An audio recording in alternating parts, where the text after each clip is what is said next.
धूत कहो अवधूत कहो राजपूत कहो जुल्हा कहो को काहू के बेटी से बेटा न ब्याहबो काहू के जाति बिगाड़ो न सो। नमस्कार दोस्तों, मैं अविनाश दास रेशनल कबीर यूट्यूब चैनल में आप सबका हार्दिक स्वागत करता हूं। मित्रों, यदि चैनल को सब्सक्राइब नहीं किए हैं सब्सक्राइब जरूर करें, लाइक करें, कमेंट करें, बेल आइकन को प्रेस करें और अपने सभी साथियों तक पहुंचाएं। यहाँ पर मैंने तुलसीदास जी का, तुलसी दुबे जी का एक कविता का अंश रखा हूं दोस्तों। इसका मैं अर्थ बता दूं, फिर आगे चलते हैं मनुस्मृति में आज के प्रसंग पर। यहाँ पर लेखक कहता है, चाहे मुझे कोई धूर्त कहे, चाहे मुझे कोई अवधूत कहे, अवधूत का मतलब साधु महात्मा, चाहे मुझे कोई राजपूत कहे। जैसे कहा जाता है कि वो दुबे ब्राह्मण थे, तब वो दुबे ब्राह्मण अपने आप को राजपूत से बड़ा समझते हैं, लेकिन कहते हैं अगर कोई मुझे राजपूत भी कहेगा तो चलेगा, ब्राह्मण नहीं मानना है तो मत मान। और कहता है कि यदि कोई राजपूत भी नहीं कह पा रहा है, उतने में संतोष नहीं है, तो मुझे जोल्हा कहेगा तब वो चलेगा। जोल्हा दोस्तों मुसलमान जाति के बुनकरों को कहते हैं, जो कपड़ा बुनने का काम करते हैं। आगे तुलसीदास कहते हैं, काहू कि बेटी से बेटा न ब्याह, हमें किसी के बेटी से बेटा विवाह करना नहीं है, और ना हम काहू की जात बिगाड़ो न सो, और हम किसी के जाति भी नहीं बिगाड़ रहे हैं।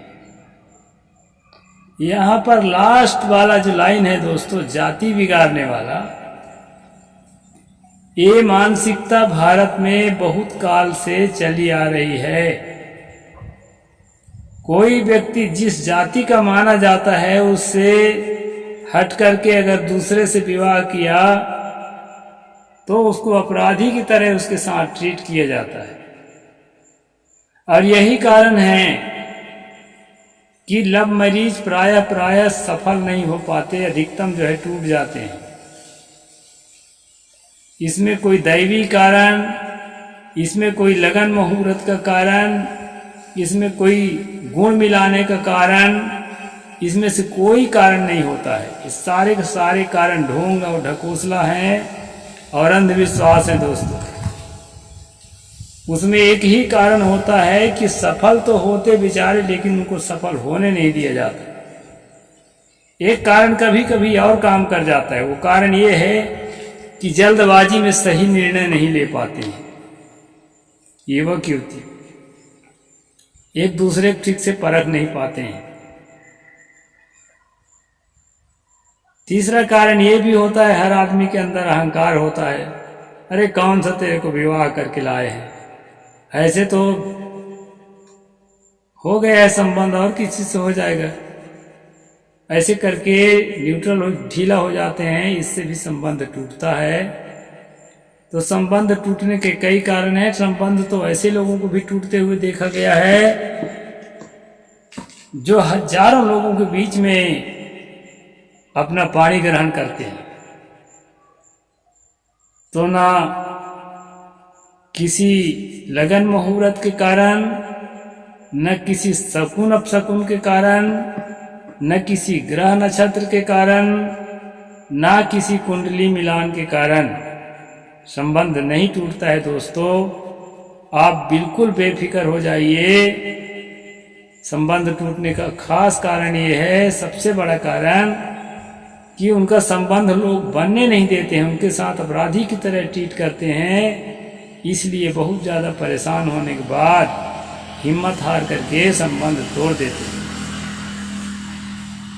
तो ये जो मानसिकता है कि अपनी जाति होनी चाहिए, एक कबीरपंथी साहू है, एक कबीरपंथी सिन्हा है, दोनों ओबीसी वर्ग के हैं, दोनों कबीर पंथ में आस्था रख रहे हैं, दोनों शाकाहारी हैं, दोनों संत गुरु के पुजारी हैं, लेकिन समधी नहीं बन सकते। बेटी बेटा भाग के विवाह कर लें वो अलग बात है। जैसे बाजे गाजे के साथ एक साहू साहू के बेटी से विवाह करता है, एक सिन्हा सिन्हा के बेटी से, एक ब्राह्मण ब्राह्मण के बेटी से विवाह करता है, वैसे गाजे बाजे के साथ इंटरकास्ट विवाह नहीं कर पाते। बहुत ज़्यादा पढ़े लिखे लोग या नेता वर्ग के लोग या व्यापारी वर्ग के लोग, उनकी बात मैं नहीं कह रहा हूँ। यहाँ मैं देहात के ग्रामीण कल्चर में रहता हूँ, उस कल्चर के हिसाब से कह रहा हूँ।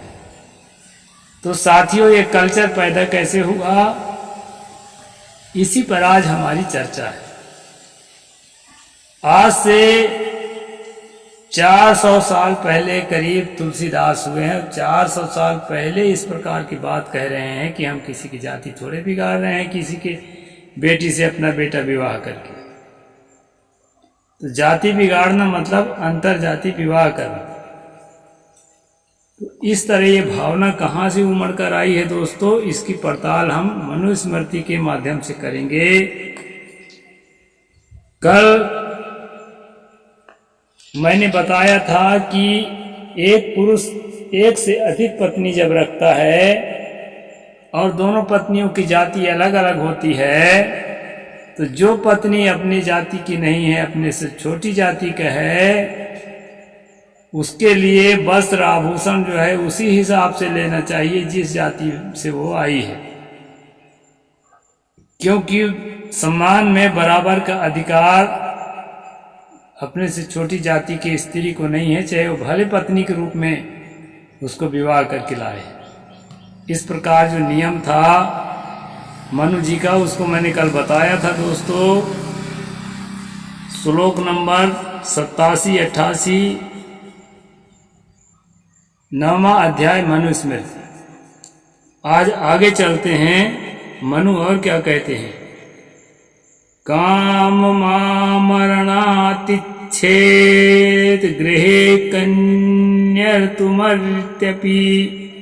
न चैवैनाम प्रच्छेतु गुणहीनाय करहिचित। ऋतुमती होते हुए भी कन्या का आजीवन पिता के घर अविवाहित रहना श्रेष्ठ है, किंतु मूर्ख गुणहीन वर के साथ कभी उसका ब्याह न करे। यहाँ की बात ठीक है, सिमिलरिटी तो देखना चाहिए, इसके हम खंडन नहीं करते।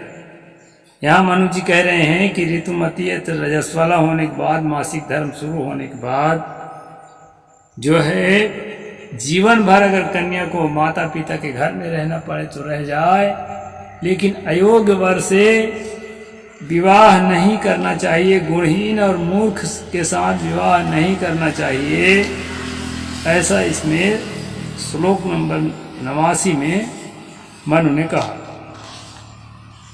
आगे कहते हैं दोस्तों, त्रीनि वर्षानुदीच्छेत् कुमार्युतुमती सती ऊर्ध्वं तु कालादे तस्माद् विन्देत् सदृशं पतिम्। सती कन्या ऋतुमती होने पर 3 वर्ष तक अच्छे वर की प्रतीक्षा करे, इसके बाद अच्छे वर के अभाव में अपने जाति और गुण वाले वर का स्वयं वरण करे। पिता का इंतजार, भाई का इंतजार, माता का, जो भी माता की तो बातें नहीं है, पुरुष वर्ग की बात है, जो घर का गार्जियन होता है, उनके माध्यम से अगर विवाह नहीं हो पाया और ऋतुमती हुए 3 साल गुजर गए। साथियों, महिलाओं को ज़्यादा अच्छी तरह से मालूम है, 11-12 वर्ष के कन्या जो है ऋतुमती हो जाती है, अधिकतम 12-13, कुछ 11 में भी हो जाती है। तो मनु यहाँ कहते हैं कि ऋतुमती होने के बाद ज़्यादा से ज़्यादा 3 साल उसको इंतजार करना चाहिए, और इतने में अगर कोई वर विवाह करने नहीं आता तो अपने मन से वो वर्ण कर ले, इसमें कोई पाप नहीं है। लेकिन एक चीज का ध्यान रखना है कि वो जो है अपनी जाति का हो, उससे आपके सिमिलरिटी हो, गुण में मेल खाता हो, और अपनी जाति का होना जरूरी है। अपने जाति और गुण वाले वर्ग का स्वयं वर्ण करे, ये लिखा है। अदीयमाना भर्तारम धिगच्छेद यदि स्वयं नैना किंचिदावाप्नोति न चाया साधिगच्छति। अपने पूर्वजों, पिता माता भाई इत्यादि के द्वारा विवाह के अभाव में यदि कन्या यथा समय स्वयं विवाह कर ले तो उस कन्या को या उसके पति को कोई पाप नहीं होता है। यहाँ पर लव मैरिज को हरा झंडा दिखाए हैं मनु, लेकिन एक शर्त ऊपर वाले श्लोक में दे दिए हैं कि वो जोड़ा एक ही जाति का हो। साथियों, जब धर्म शास्त्र में पुकार कर यह बात कही जाती है तो आम जनता पाप के डर से, मर्यादा टूटने के डर से और नास्तिक कहलाने के डर से और नरक जाने के डर से धर्मशास्त्रों के बात और जो पुरोहित गण कहते हैं उसके बात को काटने की हिम्मत नहीं कर पाते। ये मानसिक बंधन बहुत जकड़ा हुआ और बहुत जो है मजबूत बंधन है दोस्तों। तो मानसिक रूप से बांध दिया जाता है ताकि वो अंतरजाति विवाह ना करे। अगर समय से वर नहीं मिलता है तो अपने मन से कन्या विवाह कर सकती है, लेकिन जाति का होना चाहिए। ये यहाँ मनु का विचार है दोस्तों। आगे कहते हैं ऐसा करने से कोई पाप नहीं है। अलंकारम नादतीत पित्रम कन्या स्वयंवरा मातृकम भ्रात दत्तम वा स्तेना स्याद्यादितम हरेत। स्वयं वरण करने वाली कन्या अपने पितरियों, माता पिता भाई का दिया हुआ आभूषण ना ले, यदि ले ले तो वह चोर समझी जाती है। माता पिता भाई इत्यादि जो है अगर कोई आभूषण पहनने के लिए देते हैं, कोई गहना जेवर देते हैं, तो लव मैरिज करने वाली कन्या को चाहिए कि वो उसका उपयोग ना करे, नहीं तो वो समाज द्वारा चोर समझी जाएगी। ऐसा यहाँ मनु जी कह रहे हैं। साथियों, पूरे मनुस्मृति में एक अच्छी बात मैंने पाया, जोरा जोरी दहेज की बात नहीं कही गई है, लेकिन इच्छा पूर्वक जो उपहार दिया जाता है, गिफ्ट दिया जाता है, उसके लिए मना भी नहीं है। लेकिन यहां पर मना किया है। यदि आप लव मैरिज करे हो, सजाती लव मैरिज, और माता पिता भाई कोई आभूषण आपको दे रहे हैं तो उसको आप मत लो, नहीं तो आप चोर समझी जाओ। इस तरह से बात है दोस्तों। और आगे फिर क्या कहते हैं, हाँ,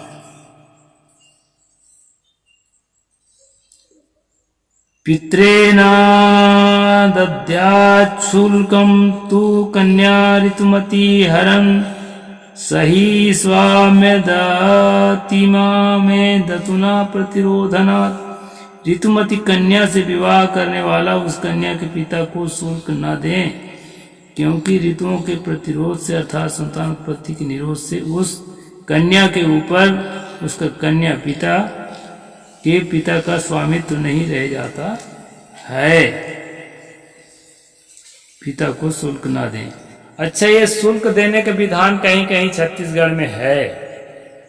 विवाह जब सेटिंग करते हैं, जब जो है रिश्ता तय करते हैं, तो दोस्तों कुछ रुपया जो है वर का पिता कन्या के पिता को देता है। कुछ लोग तो कहते हैं इसको कन्या बिक्री के पहले जो है प्रथा रही है, कन्या को बेच दिया जाता था, उसी प्रथा को ये सुधरा हुआ रूप अभी चला रहे हैं। तो यहाँ पर मनु ने कहा कि ऋतुमती कन्या के विवाह करने पर कन्या के पिता शुल्क ना दे। वो शुल्क तभी उसका मंजूर होगा या शुल्क उससे तभी लिया जा सकता है जब कन्या ऋतुमती ना हुई हो। इससे तय होता है दोस्तों, ऋतुमती होने के पहले भी विवाह करने की परंपरा भारत में रही है। और उसके विषय में मैं कल फिर बताऊंगा कि उम्र का क्या मर्यादा निर्धारित किया है मनु ने विवाह के लिए, उसके लिए मैं कल बताऊंगा दोस्तों। साहेब बंदगी, जय जोहार, जय भीम, जय भारत।